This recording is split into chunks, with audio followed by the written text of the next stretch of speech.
আল্লাহ যখন যা করে বান্দার ভালোর জন্য করে। হয়তো প্রথমের দিকে আমরা সেটা বুঝতে পারি না, কিন্তু সময়ের পরিক্রমায় যখন বাস্তবতা নিয়ে সামনে আসে, দিন শেষে আমরা বলতে বাধ্য হই আসলেই ওই দিন ওই ঘটনাটা হওয়াতে ভালোই হয়েছে।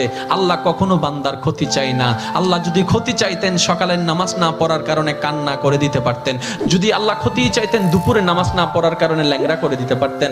আল্লাহ সেটা চান না। আল্লাহ চাই বান্দার সব সময় ভালো। আর মা তো দেখেন জন্ম দেওয়ার কারণে সন্তানের তো অপরাধ করার পরও মা সন্তানের প্রতি কতই ভালোবাসা, কতই মায়া। বাবার কাছ থেকে সন্তানের পিঠকে বাঁচাই ফেলছে, এরকম হাজারো মা আছে ওই মায়ের জন্য।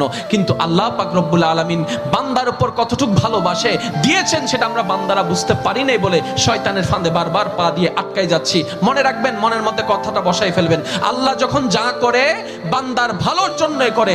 একদিন না একদিন সেই ভালোটা আপনার বিবেকে এবং মনে প্রমাণ হয়ে সামনে চলে আসবে।